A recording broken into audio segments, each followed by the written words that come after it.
Amtrak, the mole. The person who plays it is perfect. Expecting to host me a Big Brother. Girl, I see past you. Hey Survivor Durant, I'm Jared Batulin. I'm the host of Survivor British never Columbia. before seen game. The reindeer games.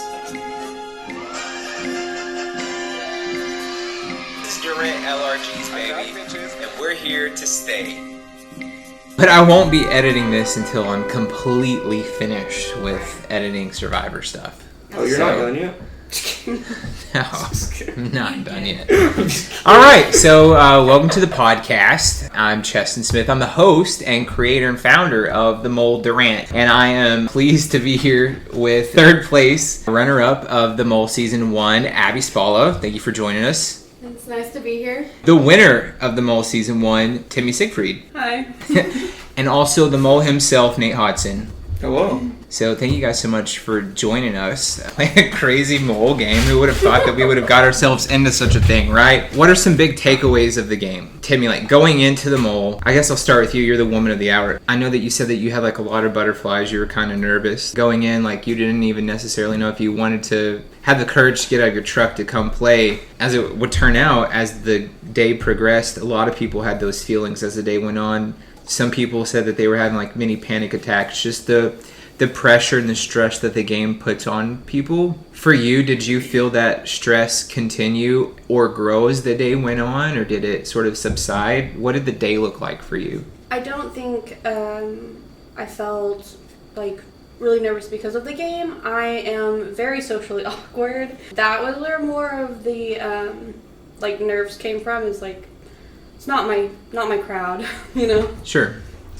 And that's fair. You know, that's what makes a game like this special. First, I really did think I was going to get voted out first, or Well, there's I was going no to leave first. Yeah.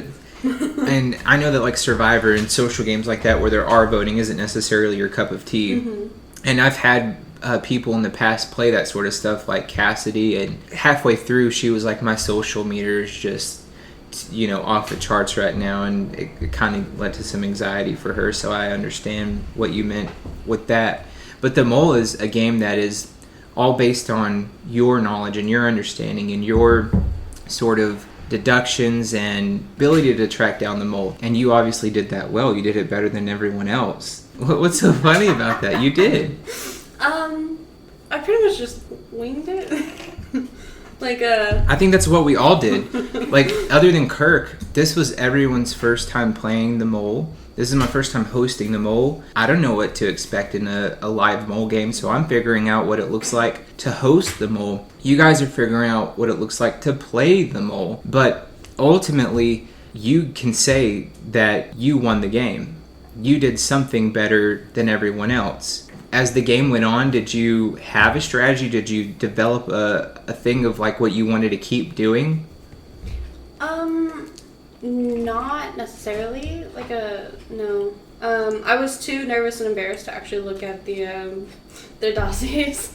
Sure. So I never actually looked at them. So I was just guessing as close to what I thought might be them as possible. And I guess that worked out. And as the game was going on, was there ever a time where you thought Nate was the mole? Or was there ever not a time? No? No, there was that very last one with the quiz chip. That was about whenever I thought it was him, but the whole time I didn't even suspect him, even when he couldn't guess voting in charades. Like, that should have been our main indicator. I just thought he just couldn't pick up things. Like, you know. And I guess that you got that far in the game because you were splitting your answers then. I wouldn't call it splitting. I genuinely tried my hardest to get as close to what I thought that the person that I thought was the mole. And who did you primarily think was the mole? In the very beginning, Ronnie. One of my friends, Thomas, he's like, he's acting a little suspicious. I'm like, you know what? He is suspicious. And I ran with it. So anyone's name that was at the bottom, the last question, if I picked their name, I genuinely tried my hardest to pick all the answers. Focused around them. Yeah. And as it would turn out, you actually, I guess, split the answers in a good enough way to stay in the game instead of going all in on Ronnie, for example. There were times when people finally went all in Like Jacob in the final 6, he went all in on Peyton, sent him home. Then Stormy the next round went all in on Abby, sent her home. So I guess you might have thought that you was going all in on Ronnie when in actuality you were splitting well enough to keep yourself in the game, and you might not have realized that because you weren't studying dossiers and things like that. Yeah. Do you think that maybe because I wasn't so focused on like one person's information, I wasn't. Yeah. You know, while everyone is so stressed, and a lot of people like Peyton and Mason, they've all said that this was the most stressful game that they've ever played. Do you think that maybe that contributed to their downfall, where you were kind of carefree and you didn't really care so much about, I got to memorize all this information, and during taking quizzes, everyone's just going through their book trying to find the right answer and things like that, and you're just doing Timmy? Yeah, I mean, I didn't have to waste my time looking through the book because I didn't write anything down. Which is incredible. And I was just picking what I thought I memorized. Well, hats off to you. I know sometimes you can be very self-deprecating, but at the end of the day, whether you gave yourself credit or not, you did an amazing job. You beat someone, Kirk, who's played 3 other games, so he's a pro, and when I found out he's played this many times, I almost didn't want him to play because I didn't think it'd be fair. Whereas everyone else are babies in this game. We're trying to figure it out. You beat past Survivor winners, you beat people who played several different LRGs before, and they all had notes and took notes, copious amounts. For you to have won and have done so without even notes is incredible. So I hope that gives you some sort of confidence boost, because so many of us are mind blown and are very proud of you. So, and honestly, I think it's your inexperience that literally helped you through this game, because everyone has played in some form of game like Survivor, Big Brother, and so they're a little more into the mole, trying to use their notebooks and whatnot, and then they see you not taking notes, and it's like, that's very mole-ish. And I didn't realize I was a suspicious person. which turned out to be Very a good. huge benefactor for you. yeah, because I had multiple people coming up to me, so what do you think about Timmy? You think, because like they were hell-bent, you're the mole, and I was just like, absolutely not. Like if they actually knew you like I knew you, they would understand, but they didn't, and they thought that was your gameplay. So your inexperience literally helped you through this game too. Do you see why that would be advantageous in this type of game? Maybe you do want to put some sus on yourself. Oh yeah. And though you might not have been doing it directly, that worked to your benefactor. I think that you were the cause and reason for like Stormy's elimination. You're the reason Peyton didn't win. I think you're the reason for Kirk's elimination. Survivor's guilt is very strong.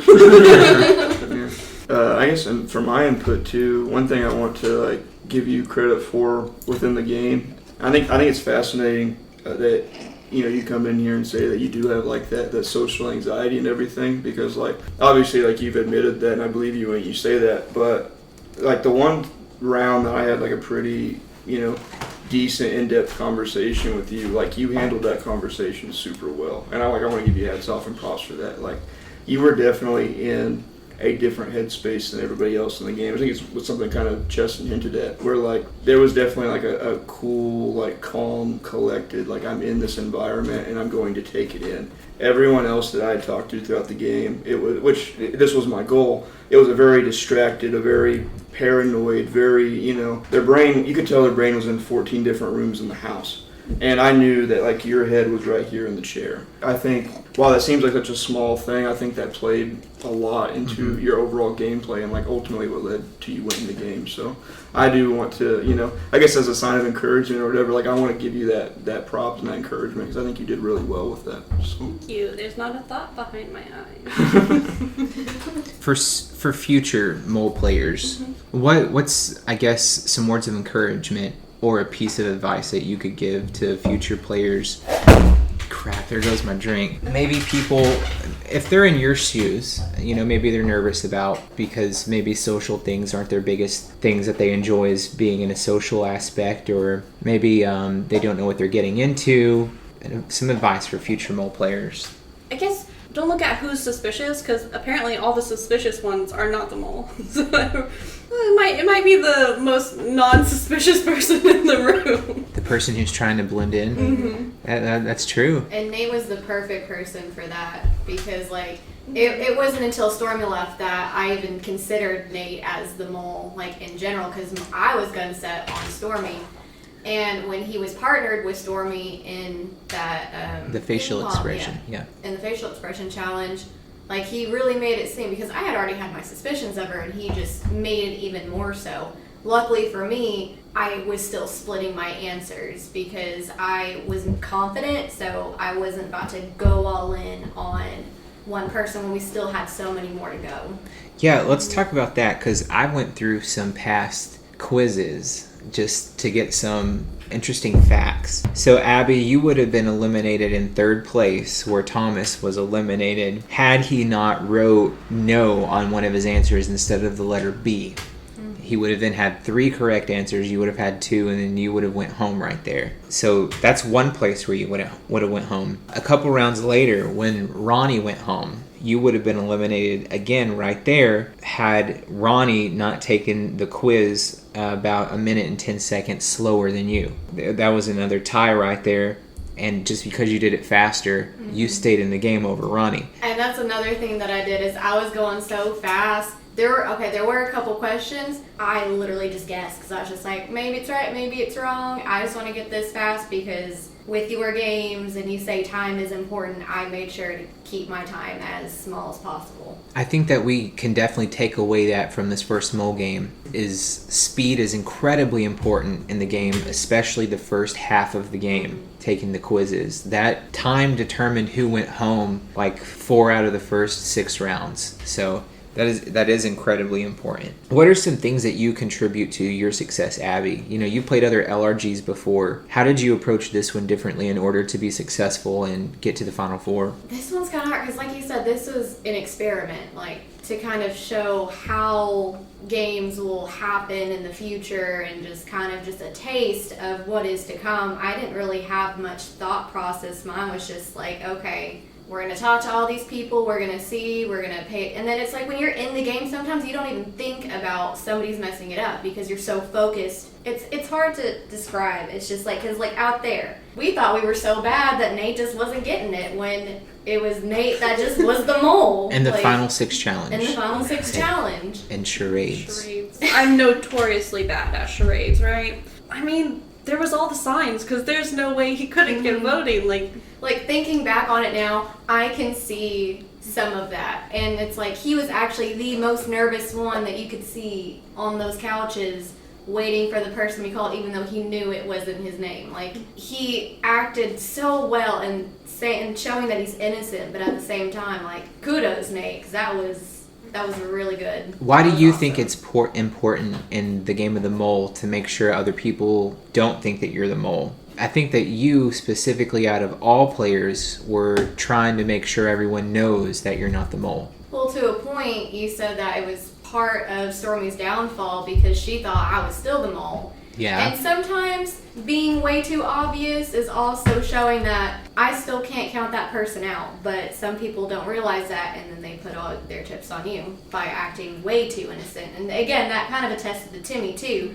Again, we were both way innocent, but they still had suspicions of us. And when Nate made that move in the Final 5, everyone wrote to give the last quiz chip to Nate, but Nate wrote Peyton. Wasn't that a red flag right then and there that it was Nate? How come Nate played the social game so well that it was just chalked up to, oh, he's just trying to look like he's the mole? Well, that was exactly what it was.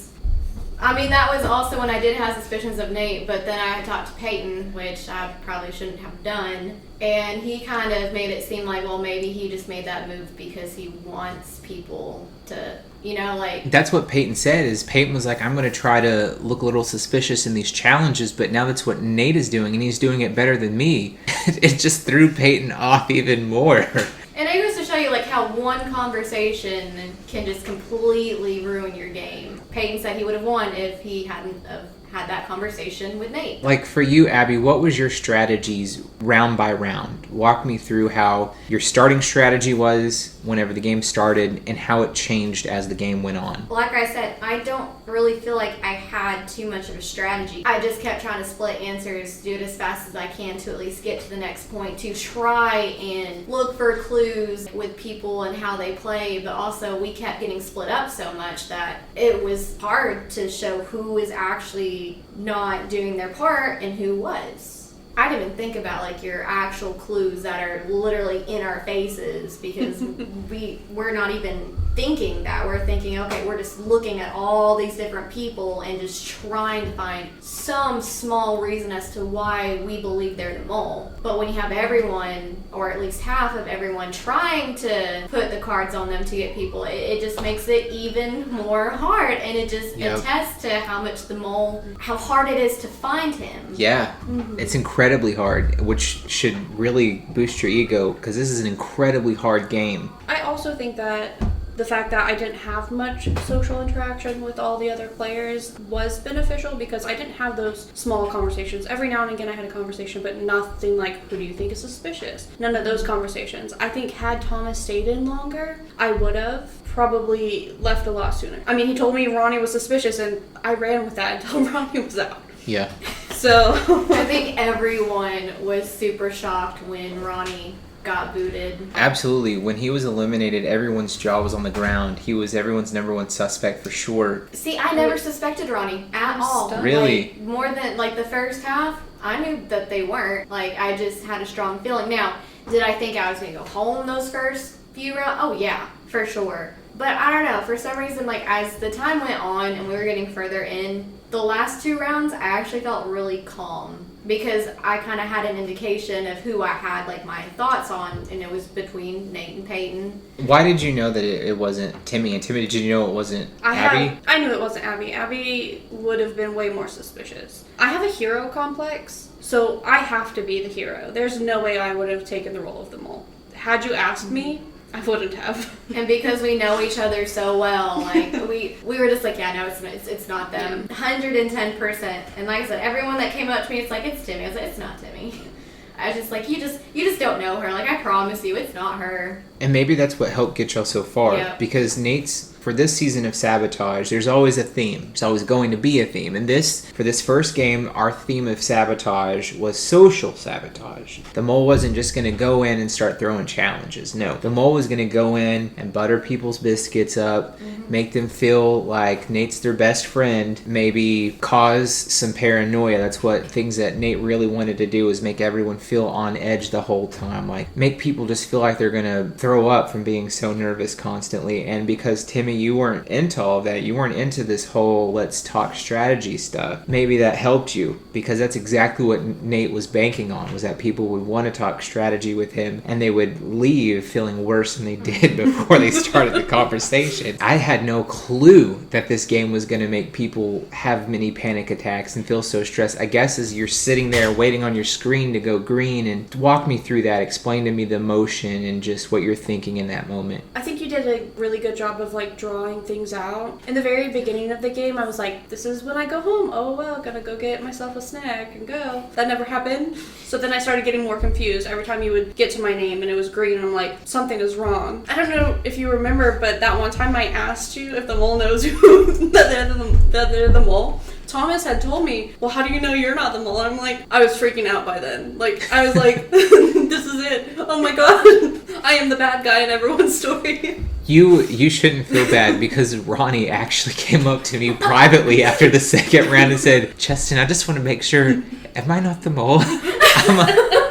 So I guess in future seasons, before the game starts, I'm going to have to clarify and say, if you don't know at least one challenge that we're about to do, you're not the mole. Like, because the mole will know at least one challenge that we're about to do. How about you, Abby? Just sitting there waiting for your screen to turn green. Were you surprised at how it made you feel? When did it start making you feel super on edge? I feel like I'm always on edge. It's not not just this game. Is it a little bit more? Yes, because this one is unpredictable. Because for the most part, when you're in Survivor and they're calling out the names, it's just like, yeah, it's my time. But this one, it's random. Because just if your name is first, second, third, it still might not be you.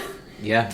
Yeah, it's it could more be likely that it's you. it could be goes. the first name I scroll to. It could be going home, or it could be the last. You don't know. I know, like Mason was like having a panic attack, sitting there sweating as he's waiting to hear his name. And when I called his name, he was like, like just waiting for it to go green. And I'm like, really? This did that to people? I was just really surprised. And the music and the lights, it's just. You did a good job with production, definitely. Thank you. Definitely set the mood. Yeah, it was great. I appreciate that. So I think the fact that there was no voting really made me a lot more calm than I would have been otherwise. Good. So. I'm glad that we found a game that, you know, is good for you. Survivor's not for everybody, and this definitely isn't Survivor. And then that goes with hand in hand. The Mole isn't going to be for everyone, too. Walk me through that final decision that you guys made together as a duo. You guys knew that it wasn't each other, so you guys sort of confided in each other. The grand plan of splitting. One person's going to go all in on Peyton, one person's going to go all in on Nate, and one of us is winning the game. Yeah. That's what you guys said. That's what you guys did. Walk me through that plan. Well, I knew for a fact it was Nate, so I had no doubts in my mind. So I wanted to be 100% certain that one of us was winning this damn game. Who that came up it was with going that? to be a woman that would win this game. It's always the men who win these games. Now it's just like, it's 50-50. One of us is going to come out on top. And so when I saw my name was red, I was like, Timmy's got this. We've got it, because Peyton was all in on Tim. It worked. Our plan worked. I almost didn't want to walk out of the door because I knew everyone would be looking at me. Yeah. So, like, I saw the paper and I'm like, that's a mistake. It says Should I winner. slip it back out? Yeah. How was the I know it's decision not her. made that you'll go Peyton and Well, she was already going to go on I knew it was Nate. Nate. So I was just like, okay, fine. You go for Nate, and I'll just go for Peyton. There wasn't a doubt in my mind. when was it that you locked in on Nate? The quiz chip. The When quiz we chip all incident? Told him when he said he would never vote for anyone else but himself. And then we all decided, finally got a unanimous, okay, everyone all in on Nate. Yeah. And then he voted Peyton? Mhm. No.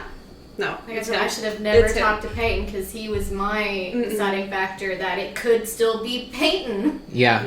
Yeah, Peyton and you ultimately chalked it up to One conversation. Nate's a player. He just did that to look suspicious. But you weren't having those conversations, so no one got a chance to sort of Well, steer you. Stormy took me aside and she asked me like why I thought it was Nate, and I'm like, it's obvious. And then So- she's like, well, why didn't you want the quiz chip? Because I didn't. So like that was the second I knew. Oh, am I suspicious? Well, it's I also didn't think I was suspicious until that. You have a room full of players, and so they're thinking they have to talk to someone. All of our games, we needed to talk to other people to come up with something. It wasn't even in our minds that we just needed to take a step back and actually see things for what they were. Yeah. So that goes to show you how different Survivor compared to the Mole is. Yeah. Because you get all these Survivor players, and all they're thinking of is Survivor. Yeah. They're not thinking that this is a whole new game. I need to change things up. Yeah. We're thinking we're just going to how we feel, how comfortable we are. And again, that played to Nate completely mindfulness for the most part. I want to kind of switch gears for a second. Talk about what it was like to actually get to play an LRG with the Kurt Carlson. Oh my gosh, he's so wonderful. He's so nice and funny. He was an absolute delight to play with, and I would love to play with him in another LRG. Did he sort of give you any tips in the middle of the game? Like, obviously the whole time Kirk was constantly lying. Kirk said, I lie in this game more than I do in a Survivor game. You have to in the Mole. He was coming to play dirty. He was hiding things, trying to look mole-ish. What was your interactions with him? For the most part, like, we were just kind of telling each other, like, what our suspicions were on certain people. He didn't really rub me the wrong way at all. Like, he didn't really seem like he was lying to me. I mean, but again, like, he could have, and I just didn't know about it, and he probably did. And kudos to him for completely fooling me, because, I mean, I didn't think it was him at all. Like, I knew it wasn't Kirk either. So I guess that made me feel more comfortable talking to him and being open with him. I was kind of going through of who I feel like it was, and like they were all giving me like different names of who I knew it wasn't. And so, I don't know, it's just normal conversations to me with Kirk. I was good gun ho on Stormy. I was just like, I wonder if Cheston would make a female the mole this season, because no one would probably think it was, but that wasn't the case. You don't think that I would make a female the first mole, or what? I don't think, like, You don't no, think I I'll thought make you would. Oh, like, that I because would? it's so different. Maybe it was something that others wouldn't have thought of. Like I said, I knew I was, and I knew you weren't, but I didn't know Stormy, and I hadn't known Stormy previously, and I didn't know how close he was to Cheston or anything like that, so that's why I thought, like, it still could have been Stormy. If Thomas wouldn't have told me that it was Ronnie, I would have 100% thought it was Mason. Like, that was my first guess. And that was, everyone else would have said it is not Mason and not Nate, because they're just constantly in the spotlight, which is why I picked Nate, and it worked. I knew it wasn't Mason, but I felt like you probably could have chosen Nate. I can see why, because I just feel like Nate is really good at blending in, whereas Mason's just so big and so vocal. Yeah. I knew it was I felt gonna be like him. that would be a reason to pick Mason. Because when you're out there like he is, like, you're more liable to be trusted. I guess if you just played with Mason but, and seen yeah. Mason play, I guess I just don't see that. Like, inside. But Now- then again, the paranoia was, like, high in the room. Yeah. Now, obviously, when you're playing the mole, there's no sign that says, hey, this person's the mole. Right. So what have you guys... Mr. Initials on a board. Yeah, well, I right in front of your face. Don't lie here. I guess there is a sign. A couple. Fair enough. But when you're starting the game, what are some things that you look for? What are some signs that you look for of potential mole targets? We're coming into this game fresh, because I'm not gonna lie, I hadn't even watched the show. Like, so I was coming in completely blind to the entire process. I was literally trying to see challenges, what went wrong that did, but at the same time, I was always in a challenge where we couldn't see the inside part. Like when we were in the laundry room with Peyton, nothing ever got to us. So it's like we couldn't determine anything from that. Yeah. The ping pong thing out there, I mean, I did think Mason for a hot minute, because I guess I know he wanted to... The damn fork. The damn fork. I'm sorry, but how are you not going to give the fork to the person that's getting further than you without any help? It makes no sense to me. But then I'm just like, well, maybe that's just Mason. He really wanted to prove that he could do it. But no one was giving him the fork. But I wasn't about to give mine if I get further. So signs for looking for moles. So mole signs. You look Mole for the person signs. with the fork. Apparently, Person the who least was doing- suspicious in the room. The person who's doing bad at the challenges, but at the same time, I felt we were all doing terrible at the challenges. After that, that's why I wasn't even like too suspicious of Nate when he did that, because I'm just like, we've all done bad in this. Like, I didn't know that. Again, thought that was a social play on his to get people to not suspect him. I think because, like, I haven't played any games, though. Like, I don't... It was to you know, I your don't have benefactor, that. and everyone just needed to take a step back. Exactly. Yeah. And it's just a lot of us could not take that step back. Nate, talk a little bit about this duo and sort of the pressures that they gave you under the gun during the game as the mole. I guess I'll first address Timmi, because that one's easier. It's kind of a culmination of what's going on, but the bottom line is, I guess just speaking from my side, since I'm now the first and only person that's ever played as the mole, my strategy as the mole was very simple. I took every round at face value, and I played it as if I, being Nate Hodson, was going to be a player in that round. And I put myself in that place. There's complexity to that, because that means that my game is not going, I'm not going to do the consistent thing. Like, every round was going to look slightly different. And it was largely going to depend on everything, all the variables going around me. It's also going to depend on the personnel that's around me as well, because that's another big component to the game, you know, because everyone that's in the game, everyone has different motivations, everyone has different thought processes, everybody has different, you know, social prowesses and social tendencies. Bottom line, that was my strategy, is I was playing every round as if I was actually playing the game. Again, to where that was kind of hard with Timmi specifically. Timmi had never been around this environment and never played in a game with me before. I didn't really know Timmi. Timmi didn't really know me. Me playing that way, I think a lot of people would potentially assume that, like, that makes sense that he would play that way, given just how he's done things in the past. And while that didn't work on Timmy, because Timmy had never played a game with me in the past. So my one big soaring shot at Timmy was at 6. That is where everyone split off, and I was like, nobody's talking to Timmy. That's just kind of weird. It's kind of rude. And so I'm going to talk to Timmy. And I sat where I'm sitting right now. She sat in this chair next to me. I just bounced ideas off her. I wanted her to kind of give me something. I wanted to kind of pick her brain a little bit. Through that, I had a conversation saying, hey, listen, I personally think all these signs point Jacob.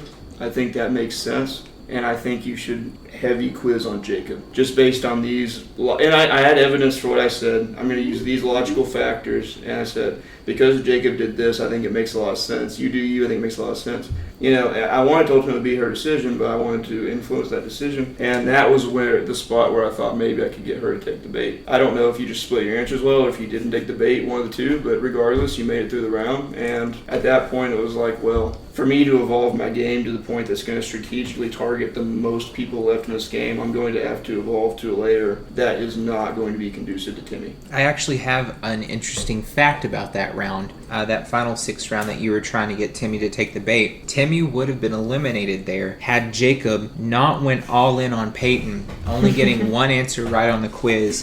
Timmy did go on to Jacob and only got 3 right on the quiz. If Jacob would have done what he was ordinarily doing, he would have gotten about 4 to 5 right, and Timmy would have been eliminated there. Abby it was both easier and harder corresponding with Abby, given just our past playing history, which I guess I've actually only technically played 2, but really only one. Because we were on different sides of the game for Battle of the Best. I guess, and that was your first LRG. That doesn't even count almost. But I knew that was a different level of complexity too. And I guess that's the weird thing is I kind of had to make a choice amongst people in the game on who I was going to try to dupe, for lack of better words. I'm going to go to 5 because that's the easiest place to pinpoint that. With Abby and Peyton still in the game, and then it was Stormy and Timmy. Stormy was also not super familiar with the LRG, so I grouped her kind of with Timmy, but there was Peyton and Abby, and there was Stormy and Timmy at that point in time of the game. And so I kind of had to make a decision there. Am I going to play in a way that's going to try to conducively dupe Timmy and Stormy, or am I going to try to play in a way that's going to conducively dupe Abby and Peyton? And so ultimately, like where Abby came into that place is I had to make that choice. I made the choice to do what I thought people would assume would make sense for me to do. And that's what that choice was. Which unfortunately, did not work in Abby and Peyton's favor because they've played LRGs and knew before, so that was convincing. And so that's kind of where the weird dynamic between the two comes into play and where it made me as the mole in a weird way. Like I think as players you're making choices, but as the mole I also was making choices. Throughout the game I was making micro choices through and through. And let me say, it's a lot of pressure, all right? Listen, this was so much more stressful than any LRG that I have played in. Being the mole was so tough, but it was also extremely fun, so I wouldn't take it back. Yeah, no, I think for sure, like, had Peyton went home instead of Stormy, I probably would have gone next because I still would have thought it was Stormy, for sure. Like, it wasn't until Stormy left that you were really on my radar at all. And Stormy, too, she really thought it was you. And she was kind of splitting, and then the round she went home, she just decided it was you, and that took her out. Looking back, like, I think had someone talked to me, other than Abby, which I never trust her, had someone else started talking to me, which, because, like, he talked to me that one time, and I was like, you know what, he's absolutely right, it was Jacob. Had someone talked to me, what they said to me would have changed the way I was making those choices. It would have influenced your thinking pattern. Mm-hmm. I guess that's kind of a good thing to be socially awkward because no one did talk to me. That's a little sad. Every time you asked us to partner up, Timmy would look at me. I'm sorry. Like, I'm coming. I'm coming. I hope that you had a good time though. Oh, I did. Like the further in we got, like the more I enjoyed it. I think probably because there were less people and the fact that I didn't have to vote anyone out, so I was on the morally good side. Yeah. Making all good choices. What was y'all's favorite round or your favorite games that you did? I think mine was still the facial one. We were doing the tango all the way to the basket. Yeah, I'd have to say that one too. I feel like we did like awesome teamwork. Yeah, I think we did really well. Though I feel really bad because I don't know if you noticed, but I was squeezing Abby so hard. I think competitive mode, so I was paying attention. Like, all of a sudden I'd be like, oh my god, I am gripping her hand so tight. So I don't know if I've actually voiced this. My personal favorite round was, I guess it wasn't a round, but it was like a mission within the round, was the mission whenever, between you and Kirk, one of you had to convince us that the artifact was real, and the other one had to convince that it was fake.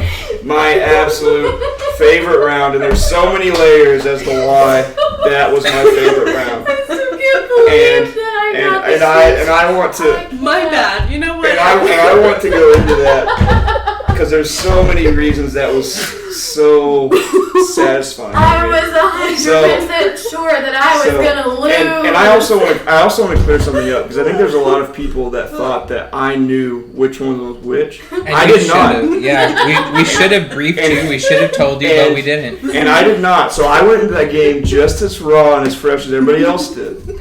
And so. And you're probably asking, well, why didn't production tell the mole what the right and wrong answer was, so that way the mole can make sure they don't win money? We were so sad for you guys. For your pot, your pot was already so low. It was like, currently you owe me $20. So we're like, we're not gonna tell the mole which one's the right one, and just see where it goes. And you still didn't win the mission. So, and let me just put you inside my brain here. Kirk gets started. It takes 5 seconds. Kirk gets started. I'm like, Kirk's got the real one. He has the real one. 1,000%. I'm like, Kirk has the real. I don't even have to hear the rest of what he's going to say, but I'm going to listen because I can use this information. So Kirk, rattles off. He's just so confident. He's like, oh yeah, I'm Mr. School Teacher guy. I got this in the bag. I am just up here teaching a storm. I'm dishing out a lesson. We're about to win $20. Just got this rolling. Then Abby comes up. There's this little scraper thing from the natives. The natives use this grinder and they scrape.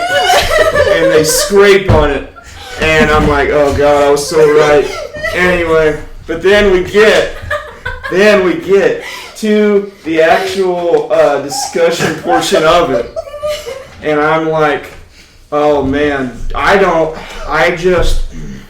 just don't think the Vikings were alive 2,000 years ago. I don't think they existed. Jacob, you're a Viking guy. Jacob, that's right? The Vikings didn't exist 2,000 years ago? And he's like, that's right. And I was like, yeah, Kirk, faking it. Just completely faking it. And I could just see Kirk just squirming. He's just squirming. He's like, oh. He knows it, and he's squirming. And I just felt like it was so subtle, and that was my favorite. That was by far my favorite. There were just so many layers to it that just made it so good. You have no idea how hard it was for me not to nervous smile on that challenge and to keep that poker face. I did think Kirk had the right object until Abby came out, not knowing a thing about her. I'm like, she would never remember a document that she's got the right one. She's got the right one. And you were like, made that up. You were like, yeah, the Navajos, they totally use it. I backed her story up. I backed it up so hard. That was a challenge. I did not think that you guys were going to vote for me. And then when you guys started talking, I was like, no. And I tried. Believe you me. I did try to sell it, but I am the worst at public speaking, and I don't know what I'm talking about. Hear me say, this is no slide on you. For me, I just, number one, obviously I wanted to take money from the pot because that was my job, and I thought I could I didn't think you had to do anything. I didn't have to do much. It was that much, and just hook, line, sinker. So that. Number two, just watching Kirk just squirm was just so good. It was just so good, just watching him up there squirm. I'm like, oh man, oh God, this is rich. Very rarely is. And I love that man in that and hear me position. say, like, in case he ever listens to this, I love you, Kirk. You're my boy. But man, that was way too good of an opportunity. That was too fun. Yeah, you had a few pictures to choose from. And so I went with what looked like something like a rock that I could probably use. And I was trying to look up, like, what can a rock be that's an artifact? That's Literally, I was like, artifacts that are rocks. Like, I wanted like a specific name and I couldn't really, and I was like, wait, a grinder. I think the fact also that you didn't have like super in-depth facts made it to where I thought I believed you more. Because yeah, Kirk's getting super specific. He's Yeah. like, Yeah, this I'm was like- the year 1542, the colonists. he's adding too much information. If I added too much, I They thought somebody grinded was gonna call me out on Mason. I would if you grinded added rocks. information in there.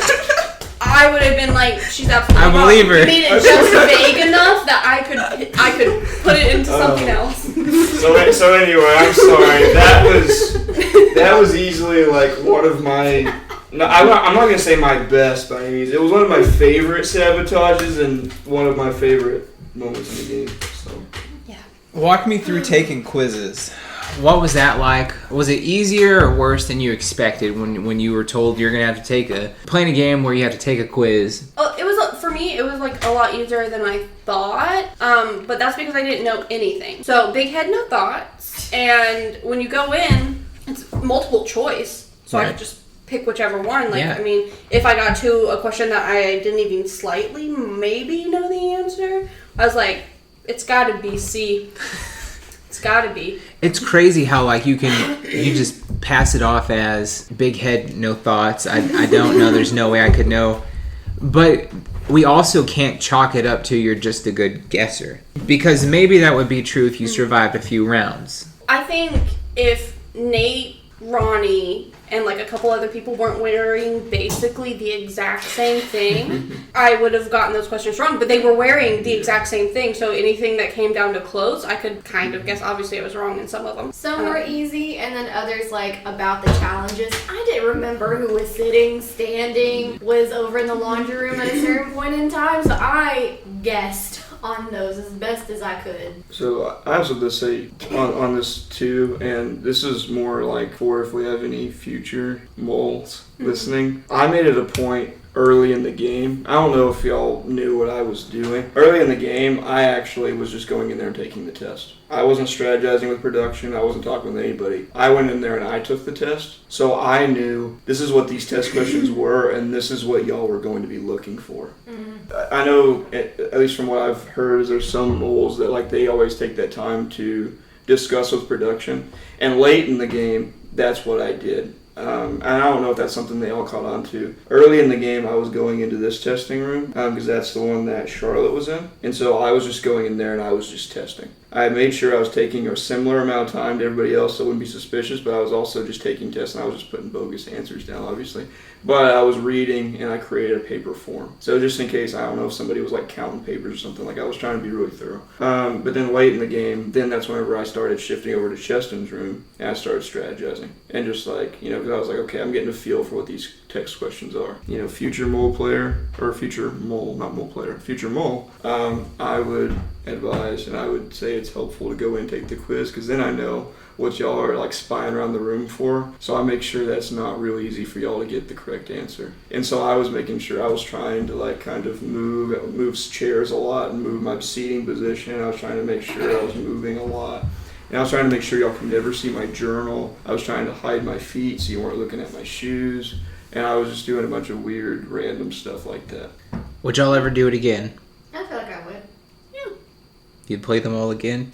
What would you do differently? I think I'd take a step back a little bit and kind of observe a little bit more, because I feel like I didn't do enough observing like this game. I think I might take notes, not necessarily about the people, but like about the games themselves, because those questions came up a lot too, like about the different types of games. And what was something that you both feel like you did right this first go around? I think it was definitely like my timing and trying to split this much as I could for as long as I could until we got down to the nitty gritty of you need to pick someone. I think definitely with not taking notes about specific people, I was able to get through the test faster. If you play again, not taking notes again? Mm-hmm.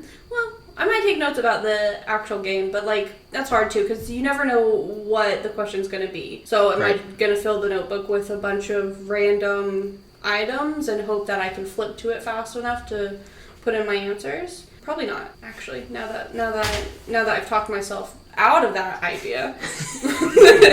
Yeah, I know neither one of y'all said y'all like actually watched very much of the Mole, and candidly, I watched one season, so I'm not a savant by any means. I'm really not savvy of a Mole, but one kind of base strategy that is kind of known within like the community and within the show and the realm is like forming coalitions and forming like groups of people that you can then all kind of identify different parts of something to create a whole picture.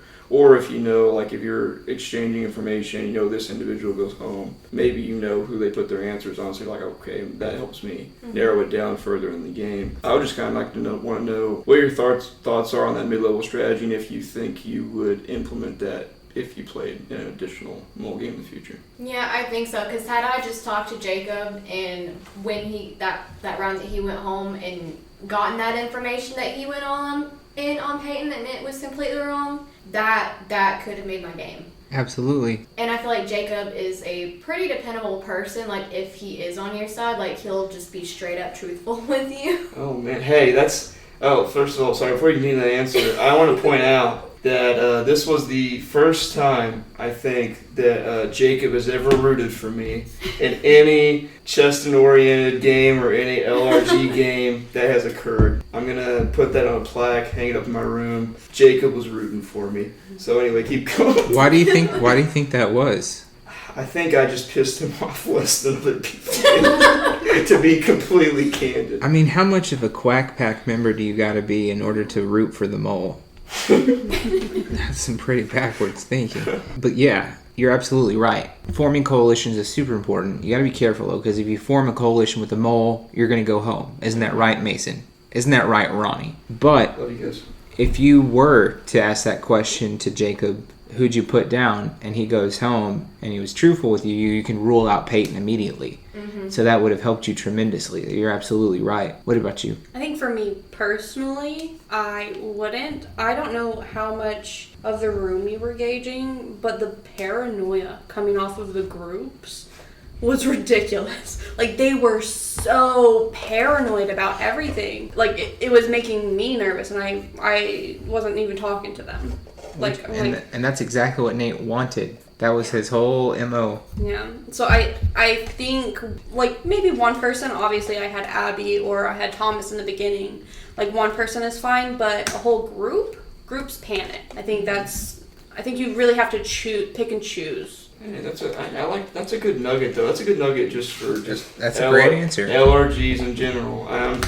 That's groups panic. I like that. That's good. That's one of two phrases I've heard from like somebody that was like, wow, that's really good. The other one being from Ethan McCoon in Assassin's Creed, Power Brags.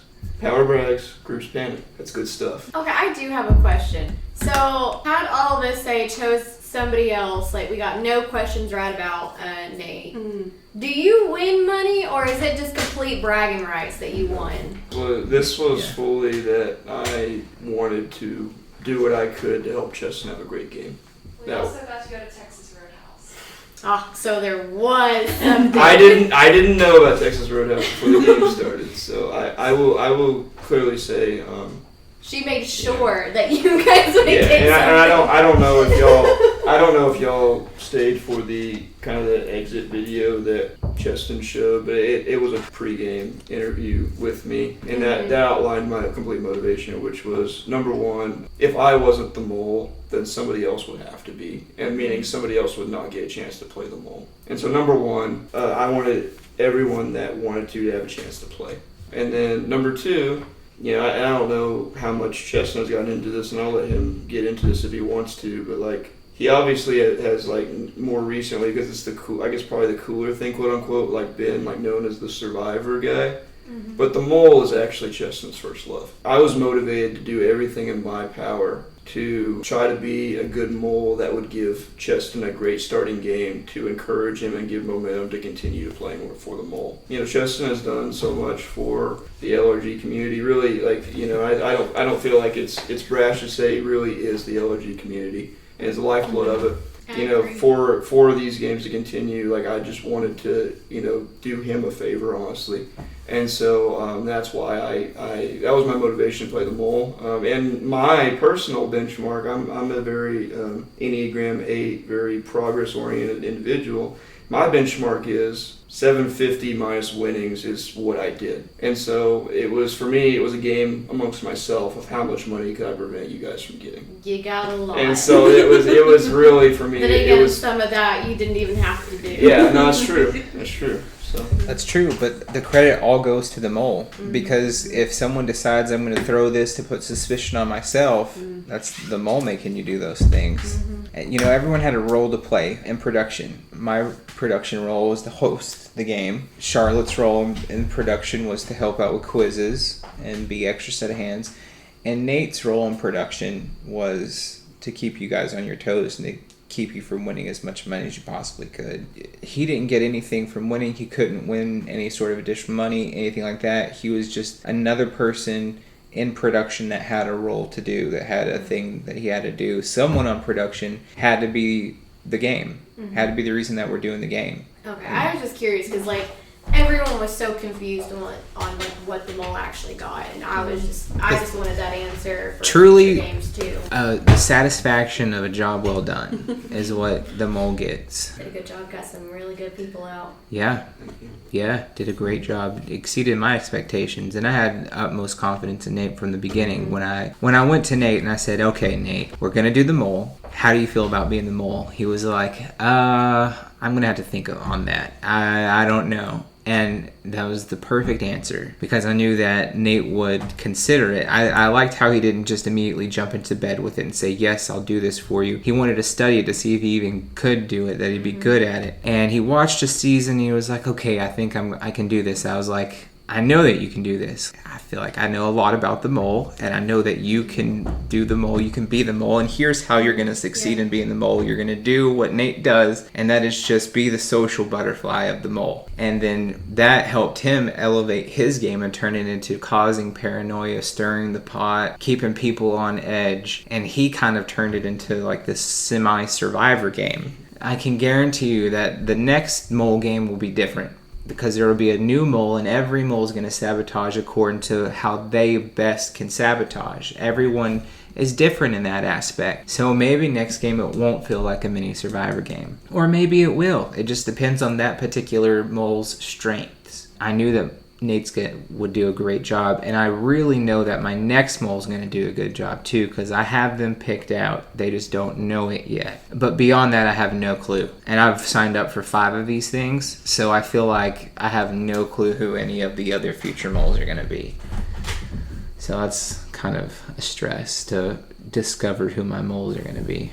And then potentially find new players. That I'm not worried about. That I think that we have enough people to do the 5 games. And that's not including the fresh blood that we're about to get in with things like Camp Big Brother.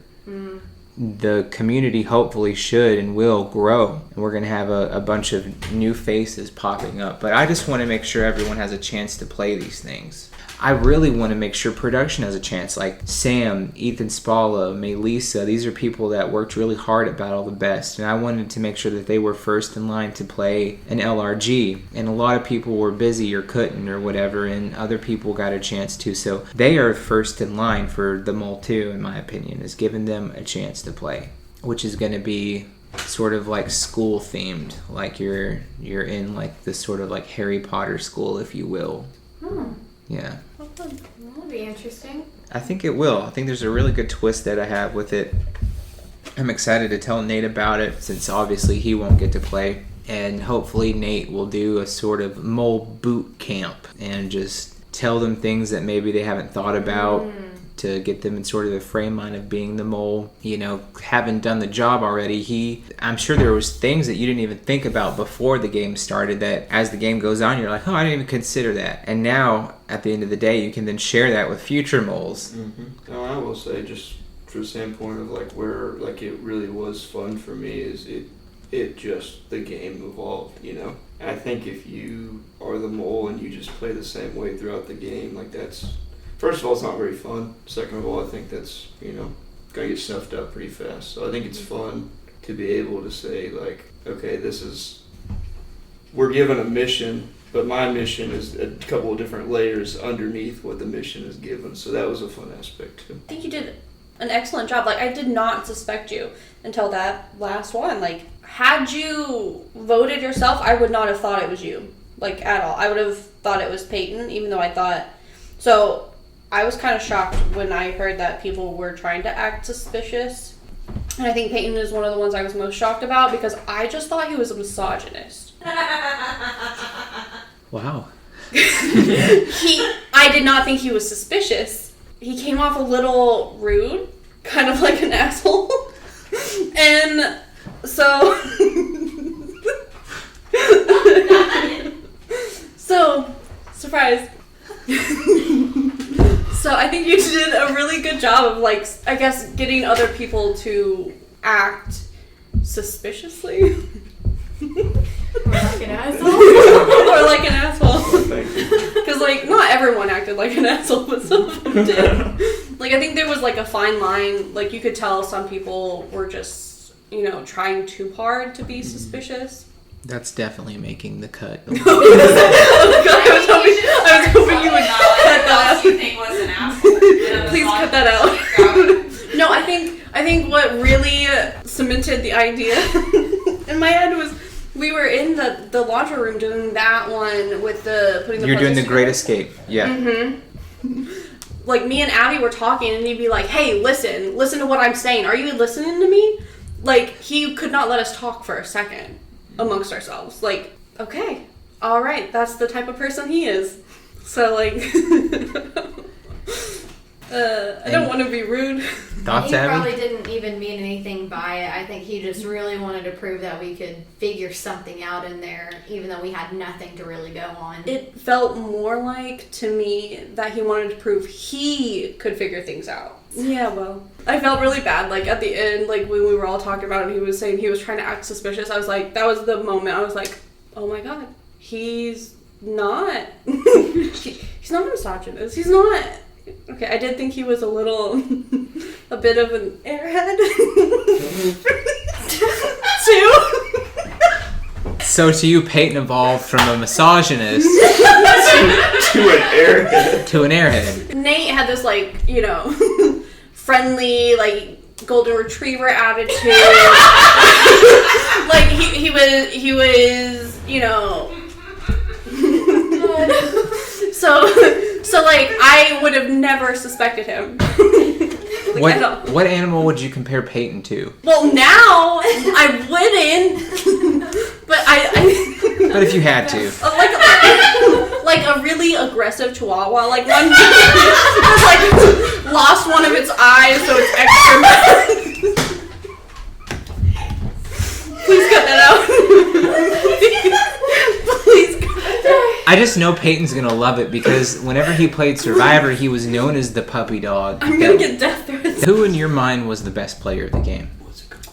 I think, and this isn't biased, I think Abby. I think she did really well at, like, being socializing, doing the socializing part, coming up with, you know, strategies. Like, I think she did really, really well. If I still thought Nate was just a player, I was like, dang, he's really good at this game. How about you, Abby? Who would you say was the player of the season? Just because I was so hellbent that they were the mole, I think Stormy did an absolutely amazing job. But the thing is, I also didn't really socialize with her that much, but she was one that came to me and kind of would pull me aside. But then the slight things that, you know, made it to where the challenge with The facial the expressions. facial expression, that one I thought she was suspicious on. It just, like, I think she played on my thoughts of her being the mole, and so I think she did a good job making me think she was. Because, like I said, had she not gone home, I probably would have went home like the next round. I also think that she's single-handedly responsible for getting Jacob out of the game. And it might be her and Peyton. We'll have an interview with them tomorrow to really dig deep into that story. Don't tell him about this. Of course not, Not until he listens to it. but we Please will. cut it out. I'll play the clip. I'll say, here's what Timmy said about you, Peyton, and I'll play that part. Please don't. I'm already sweating with the fact that I feel mean. I'm sweating so hard I mean, about being mean. I can tell that you got determined at the end of the game, and now I know why. It's because you for sure couldn't lose to a one-eyed chihuahua. One-eyed misogynist chihuahua. Man, I was like, I hope I never see him ever again after this game. Really? Like, he better not meet me outside. I was upset. I'm sure Peyton didn't mean anything by it. Probably not. It's probably all in the heat of the moment, those who Yeah. knows him best. Yeah. And even Like I Abby said, says that. I really do think he just really wanted to be right. Yeah. And he wanted us to see that he was putting effort. Yes. What animal would you give Stormy? Let's see. I think maybe like a koala. Because, you know, she was pretty chill, like, through the whole way through, right? Yeah. But she was also very vicious, and so are koalas. Yeah, she came up with a masterful plan to send Jacob home. Like, he was cruising, chilling, and her and Peyton Todd came up with this plan, and the next thing you know, Jacob was gone. And again, that's why I thought that there was that percentage of Peyton still could have been the mole, just because I didn't know what side he was bringing. And it's like he could have just had us completely fooled with how... You put it like the airheadness of him, like, because that would have played to me not thinking that he would have been, but that also makes me think that that could have been him. And what animal would you give Kirk? I feel like a llama. Really? Why? You know, they're happy kind of, but they're also very shady. Yeah. Kirk's That's- happy, That's a llama. and Kirk was shading the game. It's interesting. I did. That was a good one. I like this game. I do have to say, like, I did, like, off topic a little bit, I did feel a little lonely when everyone else was, like, grouping up and going off and talking to each other. Felt a little lonely. I'm sorry. So I was very appreciative that Nate wanted to talk to me because I was too scared to reach out to anyone else. Why do you So- do you think that they did that because they just were sold on you being the mole? No, I think it's because, like, I am so unsociable. I wasn't reaching out, so, like, why would they go out of their way, right? So If you did I ever don't think it was, like, on purpose or anything. if you did ever play again, would you want to be more sociable, or would you sort of just play it the same? Or I think if you knew them a little bit better, Yeah. I think you could do it. Yeah. You could talk to people. I think because you didn't know them very well, it's hard for you to get out of your comfort zone. Yeah, I think the further we went into the game and the more I, like, actually did Was have around small everybody. conversations, Yeah. like, I got more comfortable. If I even knew anyone just even slightly, I think probably. But again, that would have changed, like, how I was, you know, right, doing what I was doing. right. I don't know if this will happen, but if we're ever in the same LRG again, I'd love to work with you, Timmy. Thank you. That makes me feel good. Oh, so you got one person, Timmy. And that shouldn't be to your detriment, I don't think. Yeah, the gonna mole be would the never bad guy. say that. I would never choose Nate to be the mole again, right? Dun, dun, dun. Did I lock my car? Who, if anyone, surprised you guys? Who surprised you the most, like in the game, good or bad? Did anyone surprise you? Nate. I was shocked. Fair enough. Until 5. Yeah. How about you, Abby? Yeah. I guess it was when Stormy left I was most shocked. Because she was such a great player to you. Because she really was. She really did such a good job. How about you, Nate? Was you surprised by anyone with their performance in the mole? Yeah, I was very surprised by Stormy. She had a good mind for it. And I mean, not that I thought that she wouldn't, but I just didn't know. She was like the perfect balance of, like, I think she had the right mind to play an LRG, but she didn't have any preconceived, like, notions or experiences to influence. And also, where I give her credit too, her and Timmy specifically, because they're the only two people that survived it, is there was a trend that anyone that I had some form of relatively like intimate and detailed conversation with, there was a trend that they were going home. And it was a string of events. And I did that with Stormy, God, for like 3 or 4 rounds. And she just wouldn't go home. And eventually I gave up. And I was like, I'm going to move on elsewhere.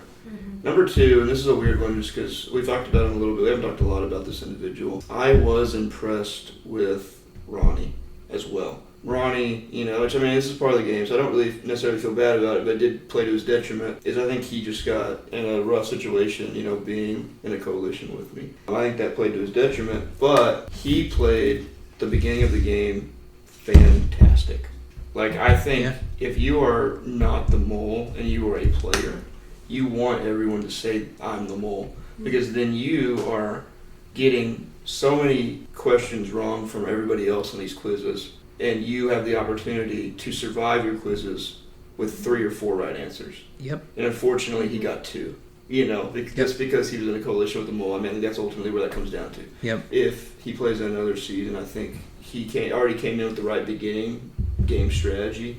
And I think if he can find a way to execute the mid to end game, he has a really good shot to be a future winner. So I was impressed with his game as well. And surprised. I honestly didn't know how he'd do. Charlotte, you wouldn't add anything? I don't think so. Actually, I think I do, and I don't think you've addressed it. Something I noticed about Timmi that I thought was so genuine and kind, and that really made her stand out. And I don't think it necessarily contributed to her game, but I think it'd be cool for her to speak on it. Is anytime Timmi had the opportunity to be, because like in these games, it's a social game, right? And you always are faced with these opportunities of whether or not you're going to be self-preserving or you're going to be selfless. So in the instance of getting something to hold out a little bit longer, something that's going to advance you in the game, or getting something that's going to be better for the group. Timmi always was selfless and chose what was best for the group as a whole. She never took like a selfish route. And that is just not common in LRGs. That's just not a thing. Like, people are playing for themselves, as they should, right? But obviously Timmi didn't take that approach, and she's the one that won the whole damn thing. And so I would just love to hear her thoughts about it, and just, was there any kind of like thought process in it, or was it just like, no, I want to do what's best for everybody? I'd be curious to hear what you have to say. I have a need to always be morally good. Like, even in video games that I play, like, I have to be the good guy. I can't be the bad guy, because I would feel bad for the NPCs. So that's pretty much the extent of the thought. No. I didn't think that I would make it to the end, so I'm like, why waste it on me who's not going to make it to the end? So it might as well put it in for all of us. You give anything enough time and you can spin it the right direction. So if I was to say, Timmi, next season you're the mole, I can't be the bad guy. Well, no, Timmi, you're going to be the good guy because you're going to help me save money. Timmi, I need you to help save me some money by preventing as much money into the pot as possible. He's got to pay for his stint. Do you remember whenever I came into your home and asked you if you needed money? Like every time I've ever invited you? Maybe eventually one day in the future you'll wear me down to where I'll be the bad guy, but yes! Yes! As of right now, there's no way. That's all I wanted to hear, is that there's a chance. And like I said, that doesn't make you the bad guy, right? Most of the time, bad guys don't even think that they're the bad guy. It's all about perception and all of that stuff. Someone has to be the mole. Does it make them the bad guy or the villain? Sure, I guess, and especially because of the story that we build with it. But if you think about it, if no one was going to be the mole, we wouldn't even have a game, and we wouldn't even be doing this podcast, and everyone would just sat home on a Saturday. And so someone, I guess, has to do it. And eventually, I'll warp your mind about it, and you'll be okay with being the mole. That doesn't mean I'll ask you to be the mole, but I just want you to be okay with being the mole. Good luck. That's all I have to say. Well, I want to thank you guys so much for your time and for being a part of this Season 1 Mole podcast. I'm very proud of you all for your hard work with playing the mole and for being the mole. And who knows what the future holds for the mole. So maybe one day we'll see you guys out there again. And until then, thank you so much. Thank you. Thank you. I really did enjoy it, actually. Like, coming from someone who hates these types of situations, like, I really enjoyed the game. I'm glad. Had a great time. I'm glad. I think that as a kid, there's always something special about the idea of wanting to grow up to be a detective. Everyone wants to kind of be like a Sherlock Holmes or whatever. Or you watch cartoons and you see Bugs Bunny being a detective for an episode or whatever. And in this game, you get to do that. You get to be a detective to try to catch somebody. And I'm glad that you had a good time. So.